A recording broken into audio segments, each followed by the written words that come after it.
आज हम जिस टॉपिक के बारे में चर्चा करेंगे उस टॉपिक का नाम है वैद्युत चालन।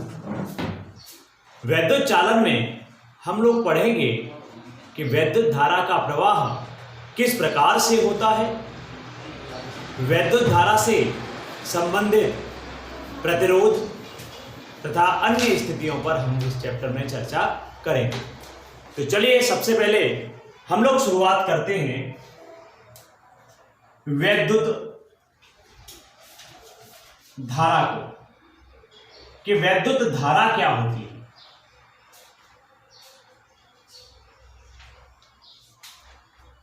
जैसा कि आप सभी लोग जानते हैं कि किसी भी पदार्थ में बाहरी उपकोष में जो इलेक्ट्रॉन होते हैं वही इलेक्ट्रॉन आवागमन करते हैं, अर्थात आवेश जो होता है वो क्या होता है कि एक स्थान से जो दूसरे स्थान जाता है वो जाता है बाहरी उपकोष के इलेक्ट्रॉनों के कारण। अगर हम वैद्युत धारा के बारे में बात करें तो वैद्युत धारा की जो स्थिति है उसको अगर हम पढ़ें तो क्या है कि वैद्युत आवेश को एक स्थान से दूसरे स्थान तक ले जाने के लिए जो आवेशों का जो प्रवाह होता है उस आवेशों के प्रवाह को हम क्या कहते हैं, वैद्युत धारा कहते हैं। या दूसरे शब्दों में कहा जाए तो कहते हैं एकांक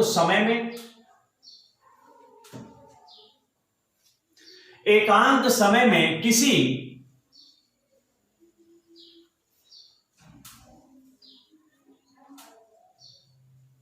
चालक तार में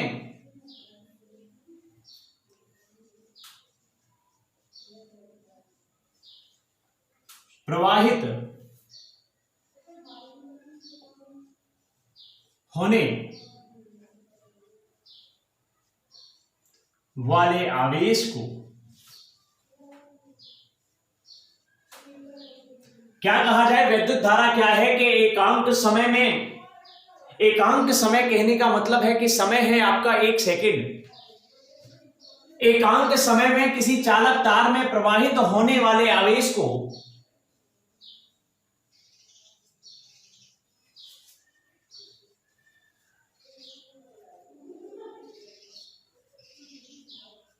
वैद्युत धारा कहते हैं।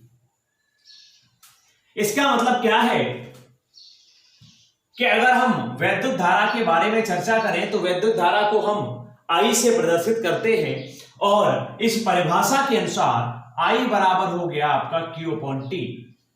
जैसा कि हम और आप जानते हैं इसका मात्रक हुआ, I का मात्रक अगर हमें निकालना है तो Q का मात्रक होता है आपका कूलाम और T का मात्रक होता है सेकंड। इसका मतलब है कि धारा का मात्रक होगा आपका कूलाम प्रति सेकंड, या जिसे एम्पियर भी कहते हैं। कूलाम प्रति सेकंड कहें या एम्पियर कहें, ये आपका क्या है, धारा का मात्रक है। अगर इस स्थिति को देखा जाए तो हम और आपने क्या देखा कि 1 एम्पियर बराबर क्या होता है, 1 एम्पियर बराबर होता है 1 कूलाम प्रति सेकंड। जाहिर सी बात है हम और आप जानते हैं कि आवेश जो Q होता है वो Q किसके बराबर होता है। आवेश Q बराबर होता है, आपने पिछली क्लास में पढ़ा होगा कि आवेश Q बराबर होता है आपका NE होता है। Q बराबर क्या होता है आपका, Q बराबर होता है NE। अगर आपका आवेश क्या है, 1 कूलाम है, इलेक्ट्रॉन कितने हुए मालूम नहीं, लेकिन हमने जो है क्या किया है, हमने देखा है कि इलेक्ट्रॉन का आवेश होता है 1.6 इंटू 10⁻⁻⁻⁹। इसका मतलब क्या हुआ कि अगर हम n बराबर निकालें तो क्या होगा, 1/1.6 इंटू 10⁻⁻⁹ या अगर इसको हल करेंगे तो 6.25 इंटू 10⁻18 इलेक्ट्रॉन। ये किसके बराबर है? अगर हम आई के पदों में लिखें तो हम क्या होगा, हम ये लिख सकते हैं कि 1 एम्पियर बराबर क्या हुआ, Q की जगह पर हो गया 6.25 इंटू 10⁻18 इलेक्ट्रॉन प्रति। आप ये कह सकते हैं कि 1 एम्पियर करंट का प्रवाह उस स्थिति में होगा जब 1 सेकंड में 6.25 गुणा 10⁻18 इलेक्ट्रॉनों का प्रवाह होता है। ठीक है, अब जैसा कि हम और आप जानते हैं कि ये जो वैद्युत धारा है, इस वैद्युत धारा की दिशा के बारे में हम लोग जानते हैं कि वैद्युत धारा को ये जो दिशा होती है वो इलेक्ट्रॉनों के प्रवाह की विपरीत दिशा को माना जाता है। इलेक्ट्रॉन हमेशा ऋण आवेश से धन आवेश की ओर बढ़ते हैं। इस प्रकार जो धारा है वो धारा विपरीत दिशा में बढ़ती है, अर्थात धन आवेश से ऋण आवेश की ओर धारा का प्रवाह है। ये निश्चित है, और निश्चित है इसीलिए कभी भी दिशा की आवश्यकता नहीं होती है। और जब दिशा की आवश्यकता नहीं होती, ऐसी राशियां जिनके लिए दिशा की आवश्यकता नहीं होती उनको कहा जाता है अदिश राशियां। अमाने नहीं, दिश माने दिशा, जिनके लिए दिशा की आवश्यकता नहीं होती। तो आपसे पूछा जा सकता है कि बताइए धारा, वैद्युत धारा किस प्रकार का जो राशि है, तो ये आपका अदिश राशि है। चलिए नेक्स्ट स्थिति पर आते हैं।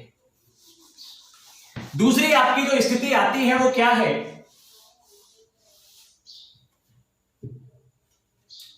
एक टर्म आता है, एक शब्द आता है जिसको कहते हैं मुक्त इलेक्ट्रॉन।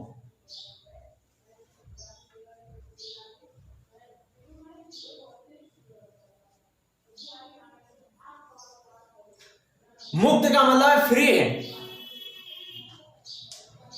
आप और हम इस बात को जानते हैं कि जब कभी भी इलेक्ट्रॉन्स को एक आवेश से एक स्थान से दूसरे स्थान तक जाते हैं तो ऐसी स्थिति में क्या होता है कि हमेशा इलेक्ट्रॉन ही गति करते हैं। और उसका कारण ये होता है कि बाहरी कक्षा के जो इलेक्ट्रॉन होते हैं वो क्या होते हैं, वो मुक्त होते हैं।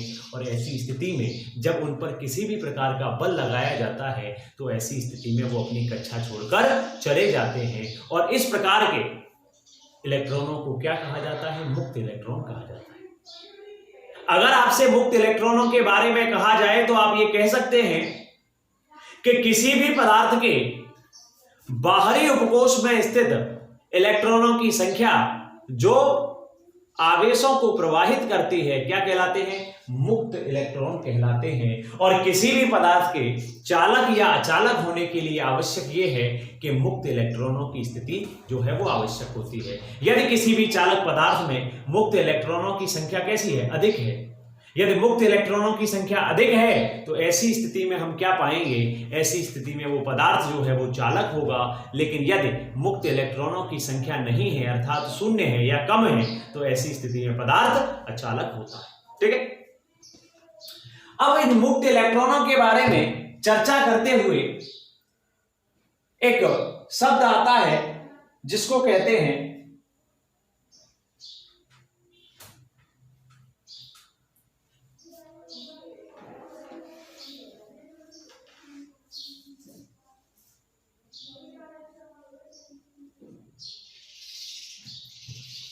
माध्य मुक्त पथ।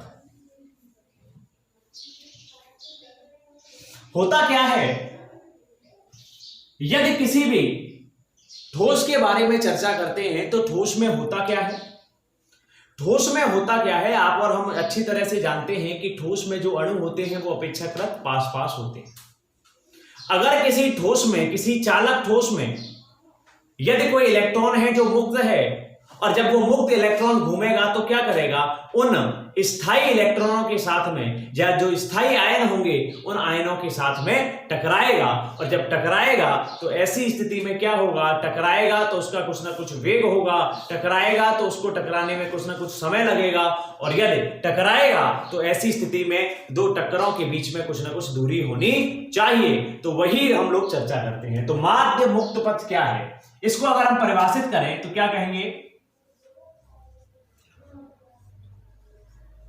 मुक्त इलेक्ट्रॉन द्वारा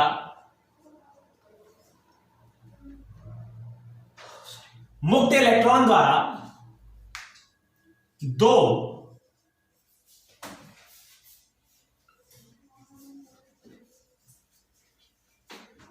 क्रमागत टक्करों के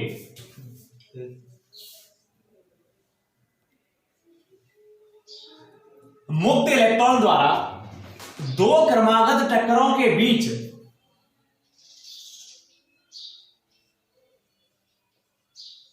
तय दूरी को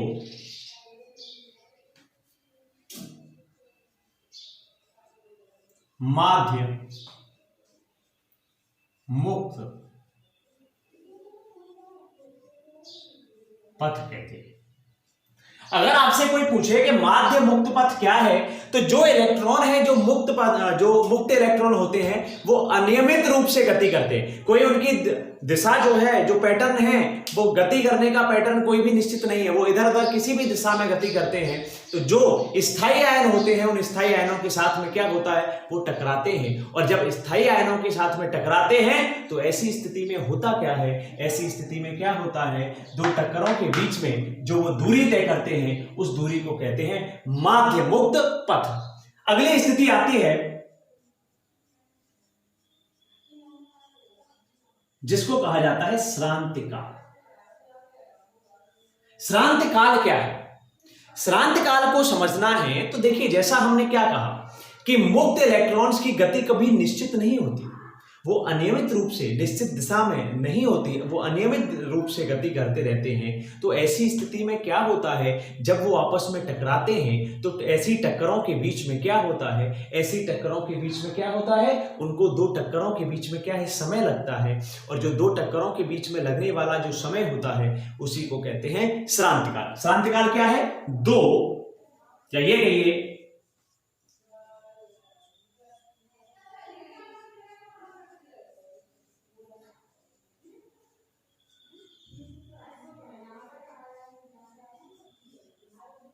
मुक्त इलेक्ट्रॉनों द्वारा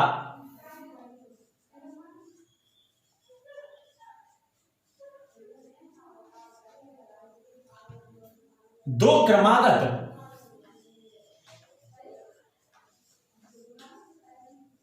टक्करों के बीच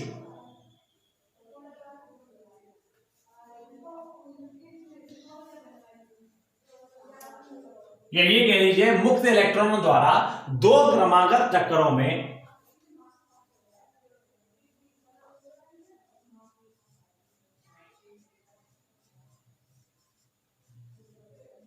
लगने वाला समय, जब दो बार कोई दो क्रमागत टक्कर होंगी, क्रमागत का मतलब क्रम से आने, जैसे मान लो पहले पार्टिकल ए से मिला, फिर उसके बाद दूसरे गया तो बी पे जाके मिला, तो जो दूसरे से जब मिला है तो उसमें जो समय होगा उस लगने वाले समय को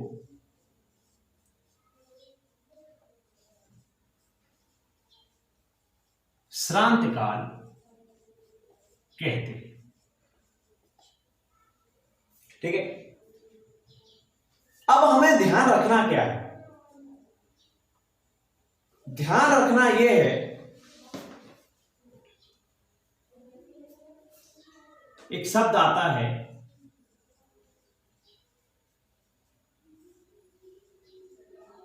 अनुगमन वेग, या जिसको कह दिया जाता है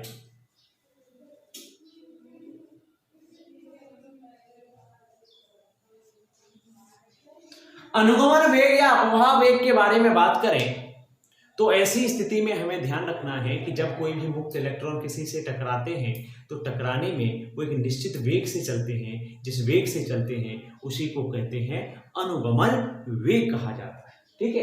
अगर अनुगमन वेग को आपसे पूछे तो मुक्त इलेक्ट्रॉन टकराने के लिए या टकराने के पश्चात जिस वेग से चलते हैं उस वेग को ही अनुगमन वेग या अपवाह वेग कहते हैं। ठीक है।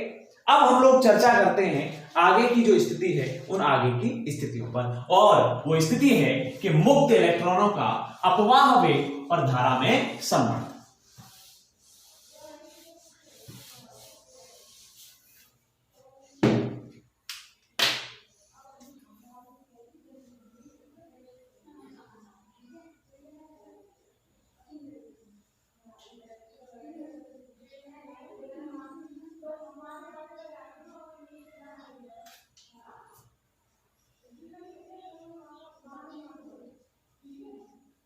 मुक्त इलेक्ट्रॉन्स के लिए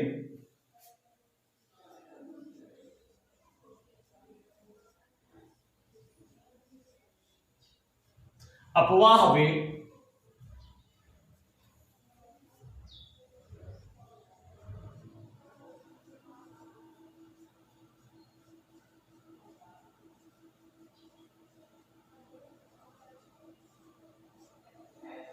तथा धारा में संबंध क्या होता है उस पर हम लोग चर्चा करते हैं।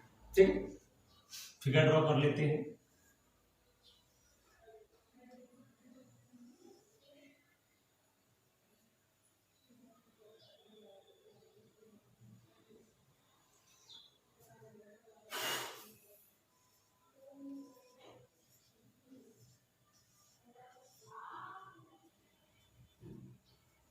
ये मान लीजिए कोई मुक्त इलेक्ट्रॉन है, मुक्त इलेक्ट्रॉनों का जो वेग है वो वीडी है, अनुगमन वेग है। अनुगमन वेग की दिशा और वैद्युत क्षेत्र की दिशा जो है वो परस्पर एक दूसरे के विपरीत होगी, और ये जो अनुप्रस्थ क्षेत्र है इस अनुप्रस्थ क्षेत्र का जो क्षेत्रफल है इस क्षेत्रफल आपका ए है। ठीक है। अब स्थिति है क्या? स्थिति यह है कि मान लीजिए ये कोई चालक है, इस चालक को हमने बैटरी के द्वारा जोड़ दिया। बैटरी के द्वारा जब जोड़ेंगे तो ऐसी स्थिति में वैद्युत क्षेत्र उत्पन्न होगा, उस तार का कुछ ना कुछ क्षेत्रफल होगा, और जब क्षेत्रफल होगा तो इलेक्ट्रॉन किसी न किसी वेग से गति करेंगे, तो वो अनुगमन वेग हो गया, वीडी हो गया, इसका क्षेत्रफल है, इलेक्ट्रॉनों की संख्या भी होगी और कुछ ना कुछ आपको धारा भी प्रवाहित होगी। ठीक है। जैसा कि हम जानते हैं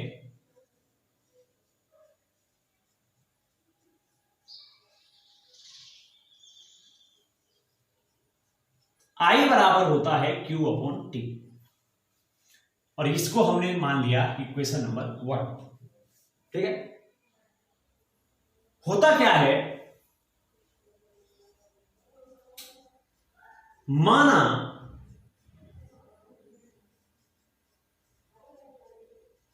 प्रति एकांक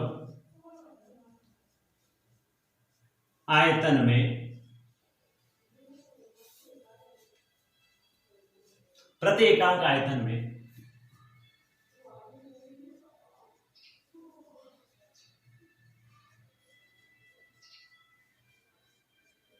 प्रवाहित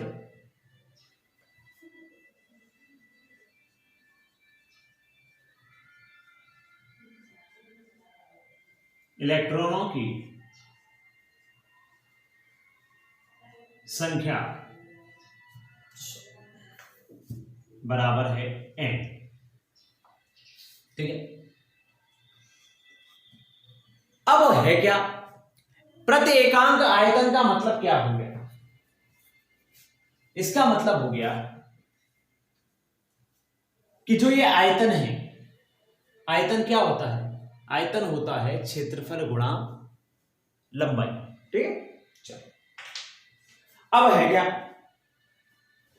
1 सेकंड में, अब हम क्या करेंगे, 1 सेकंड में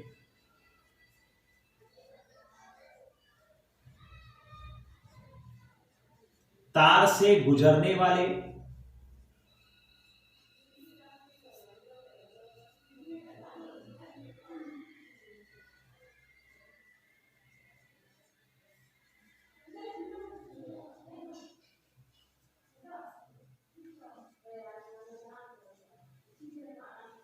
NaVd होगा। मन में कंफ्यूजन उत्पन्न हुआ, मन में कंफ्यूजन जो है वो क्या उत्पन्न हुआ कि सर यहां पे आपने कहा था एकांक आयतन है, और एकांक आयतन में जो इलेक्ट्रॉनों की संख्या है वो इलेक्ट्रॉनों की संख्या आपकी n है, तो ऐसी स्थिति में आपको क्या करना है, NaVd का मान कैसे आ गया। तो देखिए आयतन बराबर होता है क्षेत्रफल इंटू लंबाई, ठीक है। अब देखिए आयतन के बारे में जब हम लोग चर्चा कर रहे हैं, अब देखो लंबाई कैसे निकालें। लंबाई के लिए या तय दूरी, दूरी बराबर क्या है, 4 गुणा समय होता है कि नहीं होता। अब देखिए ये जो इलेक्ट्रॉन है किस वेग से गति कर रहे हैं, तो ये जो वेग है ये वेग क्या है, Vd है कि नहीं है, हमने पहले ही यहां पे दिया जा चुका है। और हमें समय कितना लग रहा है, 1 सेकंड। तो इसका मतलब हमारी जो तय दूरी हुई वो तय दूरी कितनी हुई, तय दूरी हुई हमारी Vd। यदि हम आयतन के बारे में बात करें, आयतन बराबर क्या है, क्षेत्रफल। क्षेत्रफल क्या है हमारा, a है, और लंबाई कितनी है, Vd है। अगर एकांक आयतन में 1 सेंटीमीटर क्यूब या 1 यूनिट आयतन में यदि आपका इलेक्ट्रॉन n बह रहा है, तो पूरे आयतन में कितने इलेक्ट्रॉन बहेंगे। जब आयतन हमारा इतना है तो ऐसी स्थिति में कितने इलेक्ट्रॉन बहेंगे कि n, तो ये एक यूनिट आयतन में n इलेक्ट्रॉन है, तो इतने यूनिट आयतन में तो क्या करेंगे, कम का दिया है ज्यादा का निकालना है, गुणा करते हैं नहीं करते हैं, तो ऐसा आप क्या करेंगे, तो ये हो जाएगा NaVd, ठीक है। अब देखिए 1 सेकंड में तार में प्रवाहित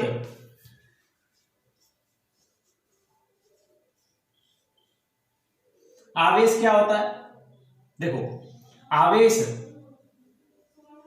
Q बराबर होता है Ne। ये n कैपिटल हमने इसलिए लिया क्योंकि यहां पर n स्मॉल में आ चुका है, ठीक है ना।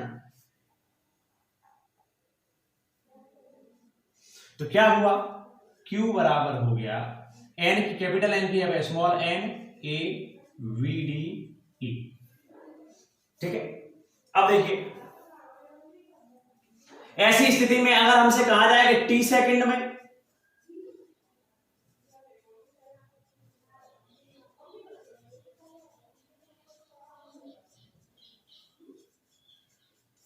एक सेकंड में आवेश प्रवाहित हो रहा है NaEVd, तो t सेकंड में क्या होगा, NeAVd।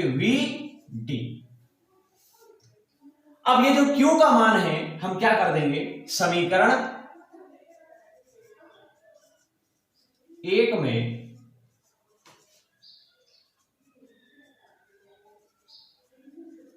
जब यहां इस मान को रखेंगे तो I बराबर क्या हो जाएगा, NeAVd into T upon T, तो T से T कैंसिल हो गया, I बराबर हो गया NeAV।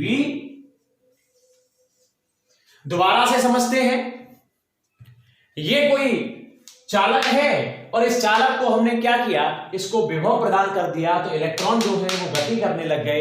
इलेक्ट्रॉनों की जो दिशा है और वैद्युत क्षेत्र की जो दिशा है वो परस्पर एक दूसरे के विपरीत हो गई। यहां पर इसका क्षेत्रफल a है और I बराबर होता है Q अपॉन T। हमने ये माना है कि एकांक आयतन में स्मॉल n इलेक्ट्रॉन बह रहे हैं, तो सबसे पहले हम आयतन निकालेंगे। तो आयतन हमारा कितना निकल गया है, AVD निकल गया है। कैसे, आयतन बराबर क्षेत्रफल, क्षेत्रफल ऑलरेडी दिया हुआ है। अब लंबाई या तय दूरी निकालनी है, दूरी बराबर 4 गुणा समय होता है। समय है 1 सेकंड में, क्योंकि यहां कहा गया है कि 1 सेकंड में निकालना है, तो 1 हो गया, और 4 हमारी VD है, तो दूरी हो गई VD, तो आयतन बराबर हो गया क्षेत्रफल की जगह पे A और लंबाई की जगह पे VD। तो यहां पर यदि 1 यूनिट आयतन में n है, तो 1 सेकंड में तार से गुजरने वाले इलेक्ट्रॉन कितने हुए, NaVd।